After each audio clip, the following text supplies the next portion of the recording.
పద్దెంది పడిమెట్ల పైకెక్కి గుడికేగు భక్తులకు ఎదురొచ్చే బంగారు స్వామి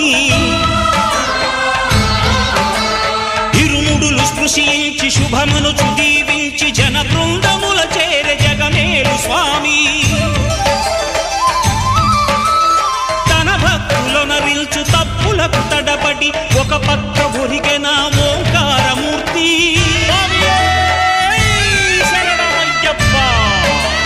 స్వాములందరూ తనకు సాయము కాగా ధీమంతుడై లేచే ఆ కన్య స్వామి పట్టబంధము వీడి భక్తతతికై